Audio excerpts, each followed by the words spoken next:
Sorry guys, sorry. Aku bukan mau jadi artis kok. Aku mau jadi YouTuber. Jadi aku bukan artis ya. Mau jadi YouTuber. Oke? YouTuber. Ya situ orang ya.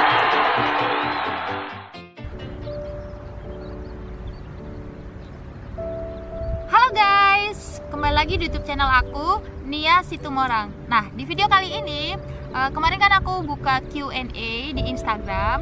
Jadi aku buat status, kalian boleh tanya-tanya tentang Jepang gitu. Jadi udah ada beberapa orang yang tanya-tanya. Jadi di video ini aku mau jawab satu-satu ya. Udah macam artis aja ya gue. Sombong amat. Sorry guys, sorry. Aku bukan mau jadi artis kok. Aku mau jadi YouTuber. Jadi aku bukan artis ya. Mau jadi YouTuber. Oke? YouTuber. Nia Situmorang ya, Nia Situmorang. Oke, langsung aja kita jawab pertanyaannya. Oke, ini ada dari Love Chu Chang. Kalau kerja di Jepang harus pakai sertifikat bahasa Inggris atau semacam TOEFL gitu? Pertanyaannya gimana sih? Maaf ya kalau misalnya bahasanya kurang bagus. Nah, di sini kan ada pertanyaannya, kalau kerja di Jepang harus pakai sertifikat bahasa Inggris atau semacam TOEFL gitu enggak gitu. Jadi kalau misalnya di bahasa Inggris mungkin namanya TOEFL, tapi kalau misalnya di bahasa Jepang namanya JLPT. Jadi bahasa Jepang itu ada 5 level, yaitu N1 paling tinggi ya, N2, N3, N4, N5. Yang paling rendah itu N5. Jadi kalau misalnya dari tempat aku, kalau untuk perempuan minimal tuh harus bisa lulus ujian N4 ya guys. Jadi kalau misalnya mau kerja di Jepang itu kita harus lulus dulu ujian bahasa Jepang N4. Tapi nggak tahu ya kalau misalnya dari jalur lain itu seperti apa. Tapi kalau misalnya dari tempat aku minimal harus lulus bahasa Jepang level N4. Ya seperti itu sih kak. Jadi sama aja sih kayak bahasa Inggris juga. Kalau bahasa Inggris kan TOEFL, kalau bahasa Jepang sih JLPT, Noryoku Shiken gitu loh. Jadi kita harus lulus N4 gitu loh. Gitu deh.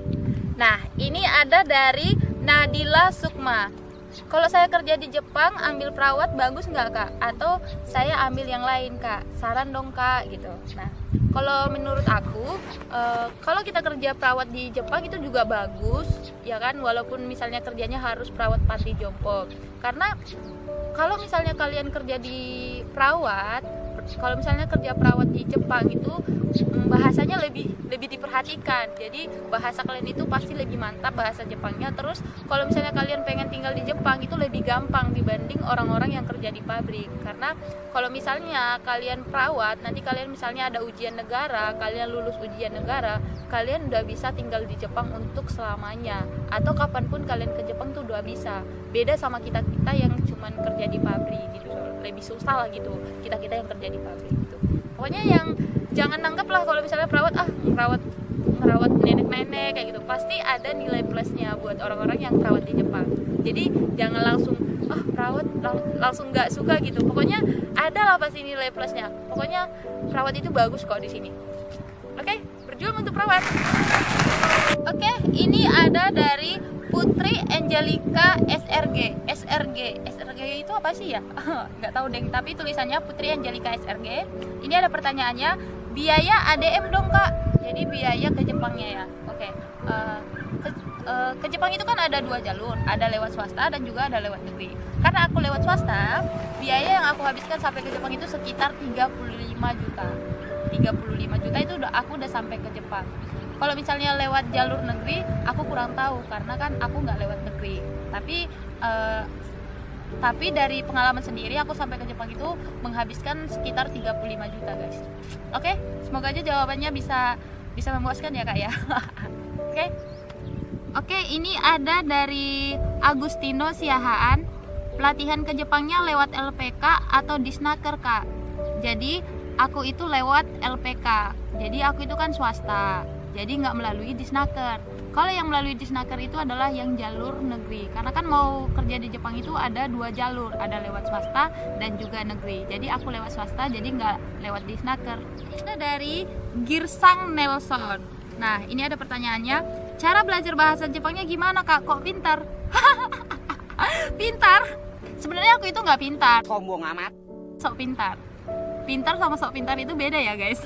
Nah, tapi aku mau kasih tips nih. Kalau aku dulu belajarnya itu rajin membaca aja guys. Jadi aku nggak bosan menghafal kosakata bahasa Jepangnya. Terus aja aku belajar. Walaupun aku udah hafal, terus hafal lagi dan hafal lagi. Banyak belajar dan banyak membaca sih dulunya sebelum kerja di Jepang. Tapi kalau untuk sekarang sih banyaknya itu nonton televisi Jepang dan banyak ngobrol sama orang Jepang. Seperti itu belajarnya. Jadi jangan pikir aku pintar ya, nggak pintar sama sekali.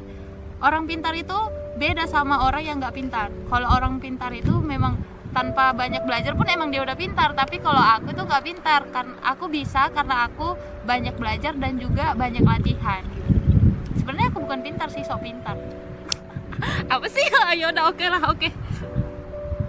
Oke, ini ada dari Kristiana Si Sofiana. Nah, Kak coba jelasin tentang kartu Kyodai. Nah, kartu Kyodai itu adalah kartu yang dipakai untuk kita kirim uang ke Indonesia.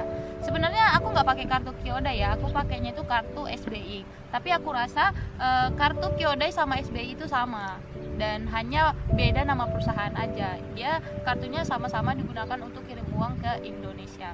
Tapi kalau misalnya cara penggunaannya sih, nanti kalau misalnya kamu udah di Jepang, kamu bakal belajar sendiri dan bakal tahu sendiri sih. Karena kalau dijelasin sekarang pun susah ngertinya. Dan kalaupun sebelum berangkat ke Jepang pasti dijelasin tuh nanti sama yang pihak perusahaannya. Kalau misalnya kamu pengiriman uangnya melalui Kyodai, kamu bakalan didatangin sama orang yang Kyodai dan dijelasin cara pengirimannya. Dan begitu juga SBI. Oke, ini ada dari Welby. Ada dari Welby. Tapi ini pertanyaannya banyak banget. 1, 2, 3, 4, 5, 6. Ada 6 pertanyaan. Jadi aku harus jawab satu-satu. Yang pertama adalah suka duka kerja di Jepang apa, Kak? Suka duka kerja di Jepang. Sukanya sih banyak ya. Sukanya yang pertama kita itu bisa nginjak luar negeri loh. Jadi selain kita kerja di sini, kita juga jadi kayak jalan-jalan di sini juga gitu. Karena kan di Jepang itu juga kan banyak tempat wisata. Jadi kita bisa pergi kemana aja gitu di sekitaran Jepang ini gitu. Terus punya pengalaman baru juga. Terus kita punya teman orang-orang yang selain orang Indonesia dari berbagai negara kan ada di Jepang juga. Jadi suka banget gitu, senang banget lah gitu punya teman-teman baru, ketemu dengan orang-orang baru, terus belajar dari orang-orang yang baru, terus makanannya juga enak, terus tempatnya juga bersih. Ya pokoknya banyak lah sukanya kalau di sini. Untuk dukanya, duka tinggal di Jepang itu jauh dari keluarga ya pastinya, jauh dari keluarga. Terus itu kita harus menyesuaikan diri lagi karena kan kita udah terbiasa kehidupan Indonesia. Tapi kalau misalnya kita kerja di Jepang tuh harus menyesuaikan diri lagi. Itu aja sih dukanya, soalnya banyak sukanya sih kalau menurut aku.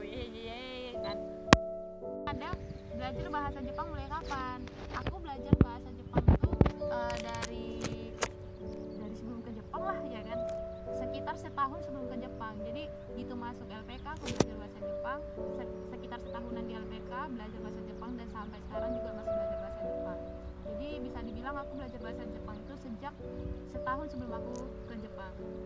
Nah ini berapa lama ya, sekitar 1 tahun lah sebelum ke Jepang ya. Tapi sekarang aku udah 1 tahun setengah di Jepang, itu berarti aku belajar bahasa Jepang itu udah sekitar 2,5 tahun. Dan itu nggak pintar-pintar guys, karena bahasa Jepang emang susah. Nomor 3, motivasi pengen ke Jepang selain mencari dana untuk membantu kebutuhan sehari-hari apalagi nih ya. Nah jujur aja ya guys, awalnya aku pengen kerja ke Jepang itu sebenarnya pengen bantu keluarga aku dan pengen bantu bapak aku yang sedang sakit waktu itu. Pokoknya perekonomian kita masa-masa kritis gitu. Jadi ke Jepang itu sebenarnya untuk mencari uang lebih gitu, untuk mencari uang lah pertama-tama. Tapi setelah aku masuk pelatihan, di situ berubah lagi pemikirannya gitu. Jadi kita di pelatihan itu nggak hanya bahasa aja yang kita latih gitu, nggak hanya bahasa aja yang kita pelajari. Jadi selama kita pelatihan, kita juga diajari banyak hal. Pemikiran kita juga jadi lebih berubah gitu. Jadi setelah aku masuk LPK, setelah aku masuk pelatihan, aku punya pemikiran bahwasanya aku ke Jepang itu harus punya hal yang baru gitu. Jadi kalau misalnya aku ke Jepang, aku harus belajar bahasa Jepang yang dilihat gitu. Terus gitu, aku pengen belajar cara kerja bahasa. Terus aku pengen juga belajar cara kerja orang Jepang. Terus pengen belajar etosnya Jepang, terus budaya Jepang. Banyak hal lah yang pengen dipelajari. Hingga akhirnya nanti selama aku 3 tahun di sini belajar dan membawa dampak yang baik setelah aku balik ke Indonesia. Itu pemikiran aku. Contohnya aja nih ya, kita belajar bahasa Jepang gitu.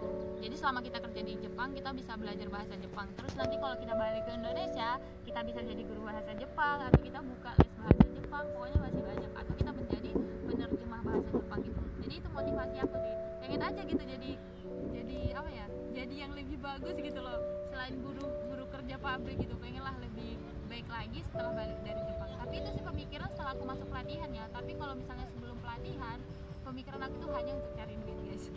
Tapi sekarang udah berubah ya, jangan ditiru guys. Oke, langsung aja lanjut lagi ke nomor 4. Ke nomor 4 ya? Iya, nomor 4. Beda Jepang sama Indonesia itu apa? Jelas beda jauh ya. Iya, kalau misalnya Jepangnya sama di bawah langit, di atas tanah gitu ya kan. Ya sama sih, kalau misalnya udah aku sendiri aja ya, udah lama tinggal di Jepang ini, ya kadang terasa kayak di kampung sendiri gitu loh. Ya tetap kayak suasana di Indonesia juga gitu. Ya perbedaannya gitu. Tapi karena ini pertanyaan ya harus aku jawab ya kan. Perbedaannya itu pertama dari waktu ya kan. Pertama itu dari waktunya aja udah jelas ya beda. Jadi waktunya itu beda 2 jam. Di Jepang jamnya lebih cepat 2 jam. Misalnya di Indonesia jam 8 pagi, di Jepang itu udah jam 10 guys. Jadi beda 2 jam. Terus itu dari musimnya aja berbeda ya. Kita tahu kan musim di Indonesia. Kalau misalnya di Jepang musimnya itu ada 4 musim. Ada musim dingin, yaitu yang musim-musim ada saljunya gitu loh guys. Lihat aja orang magang kalau misalnya udah musim salju tuh, salju guys. Aku juga sendiri kayak gitu, salju lomba-lomba jangan lihat salju gitu loh guys. Terus sok-sok buat apa kadang bikin apa ya, patung-patung dari salju kayak gitu ya kan. Nah terus itu kan ada musim semi, pasti sering lah lihat yang musim semi itu pasti ada yang sakuranya, pasti sering lihat kan sakura, orang foto di sakura gitu. Terus ada musim panas, yuk. Kalau panas jangan ditanya, panas banget loh guys. Bayangin sampai 38 derajat pun ada gitu. Terus ada musim gugur. Ada musim gugur. Kalian bisa lihat kalau musim gugur itu biasanya kalau misalnya banyak pohonan yang berguguran, berjatuhan daun-daunnya, dan nanti tinggal ranting-ranting gitu loh, berjatuhan lah daun-daunnya, karena itulah musim gugur gitu. Musim gugur nanti daunnya berjatuhan, sisalah ranting-rantingnya kayak gitu. Tapi menurut aku sih di setiap musim di Jepang itu sangat bagus ya, punya spesial masing-masing gitu, punya kriteria masing-masing. Terus makanannya juga jelas berbeda, sangat banyak lah perbedaannya, makanan, budayanya sangat banyak bedanya. Oke, ini langsung aja ke pertanyaan nomor 5. Pengen nggak tinggal di Jepang atau stay di negara itu gitu? Kalau misalnya ditanya ya pengen tinggal di Jepang, siapa sih yang nggak mau tinggal di Jepang? Kurang tahu deh. Tapi kalau misalnya pribadi aku, setelah aku 1 tahun tinggal di sini, pengen lah aku tinggal di Jepang gitu. Tapi aku kan di sini kan cuma 3 tahun doang, kontraknya cuma 3 tahun. Kalaupun bisa disambung itu cuma sambung tambah 2 tahun, jadi 5 tahun gitu. Kalau misalnya untuk stay di Jepang tuh susah. Kecuali kalau misalnya kerjanya di perawat, mungkin lebih gampang. Kalau misalnya aku kan yang kerja pabrik susah. Dan lagi pula kan aku udah terlalu cinta juga sama negara Indonesia, pastinya pengen juga lah tinggal di Indonesia. Dan kalau aku tinggal di sini terlalu lama pun kan pasti rindu juga sama Indonesia gitu. Keluarga juga di sana kan kebanyakan gitu, bukan kebanyakan, emang semua keluarga di sana. Emang aku punya keluarga di Jepang? Enggak kan? Ini ada pertanyaan ke-6 lagi. Nia pasti punya pengalaman pekerjaan kan sebelum berangkat ke Jepang. Nah, perbedaan bidang pekerjaannya itu gimana? Banyak tantangannya enggak? Nah, jadi kalau misalnya kerja di Indonesia sama kerjaan di Jepang itu perbedaannya sebenarnya nggak jauh beda ya. Ya sama-sama buruh juga gitu loh kan. Soalnya kan aku di sini buruh juga gitu. Kalau misalnya perbedaannya sih gimana ya? Di awal aja sih bedanya gitu. Kalau misalnya kayak di Indonesia kan, bayangin ya kita misalnya apa ya? Yang rumitnya itu sebenarnya hanya pada saat kita sebagai anak baru sih sebenarnya ya. Kalau misalnya di Indonesia, kalau kita anak baru kan pasti diajarin dong ya. Kita anak baru kan pasti diajarin dong ya. Kalau misalnya di Indonesia, kita diajarin kan menggunakan bahasa Indonesia. Tapi kalau misalnya di sini, anak baru kan masih perlu diajarin. Tapi diajarinnya itu pakai bahasa Jepang. Nah, sementara kan kita sebelum ke Jepang juga bahasanya belum seberapa gitu. Pasti kan belum terbiasa dengerin orang Jepang ngobrol gitu. Karena kan Hatsuong itu apa ya? Hatsuong bahasa Jepang pula ya kan. Hatsuong itu ini loh, kayak ungkapannya gitu loh, cara bicaranya gitu. Hatsuong itu kayak cara bicaranya gitu loh. Pasti kan cara bicaranya itu beda kan gitu. Jadi kadang kita nulis memang bisa bahasa Jepang, tapi kan kalau misalnya dengerin orang Jepangnya langsung ngomong itu pasti kita bingung gitu. Jadi kalau misalnya kerja di Jepang sebagai anak baru itu sangat rumit lah, diajarin pakai bahasa Jepang. Aduh, ini orang Jepang ngomong apa sih, nggak ngerti, sering kayak gitu loh. Tapi itu hanya anak baru aja sih, tapi setelah itu udah terbiasa dengan kerjaan. Kalau misalnya perbedaannya nggak jauh beda sih, sama-sama capek juga, sama-sama harus bekerja keras juga gitu. Cuman bedanya sih yang paling monoton itu ya kalau misalnya di Indonesia, pengalaman aku sendiri ya, kalau misalnya waktu di Indonesia kerjanya gitu, kalau misalnya kita salah tuh pasti kan dimarahin tuh sama pimpinan kita gitu, dimarahin sama pimpinan kita. Ini ketika aku buruh ya, setelah aku staff sih nggak pernah dimarahin sama bosnya aku gitu. Pasti kalau misalnya di Indonesia kalau kita kena marah tuh omongannya langsung gede gitu, langsung marahnya tuh langsung marah gitu, kadang langsung kayak maki-maki kita gitu ya, maaf katanya gitu. Pasti kan ada lah yang kayak gitu, pengalaman aku juga sih ada yang kayak gitu. Tapi kalau misalnya kerja di Jepang itu, orang Jepang itu nggak suka ribut-ribut gitu. Kalaupun kita salah tuh paling dibilanginnya itu lembut banget, tapi itu menyakitkan juga sih, tapi nggak kasar gitu, nggak gitu kasar gitu loh ngomongnya gitu. Pengalaman sendiri seperti itu sih. Terus kalau misalnya kerja di Jepang itu lebih hening ya dibanding kerja di Indonesia gitu. Pokoknya enak banget lah, pokoknya menurut aku masih enak lah kerja di sini gitu. Dan perbedaannya itu juga nggak jauh beda sih ya, tergantung kitanya sih, kembali ke diri kita masing-masing gitu ya. Kan ada pepatah bilang, cintailah pekerjaanmu supaya kamu juga semangat mengerjakannya gitu kan ya. Kalau kita cinta kerjaan kita, aku rasa dimanapun kita itu pasti enak-enak aja sih gitu sih. Enak lah menurut aku, karena aku cinta kerjaan aku. Oke guys, inilah dulu pertanyaan-pertanyaan yang bisa aku jawab di video kali ini. Mohon maaf kalau misalnya ada jawaban yang kurang memuaskan di hati teman-teman yang udah nanya. Ya semoga aja apa yang bisa aku bagikan di video ini bisa bermanfaat buat teman-teman dan membantu teman-teman juga. Nah, buat teman-teman yang mungkin punya ide atau hal-hal baru yang pengen tahu tentang Jepang atau nanya-nanya sesuatu, boleh komen di bawah ini, komen di kolom komentar. Jangan lupa like,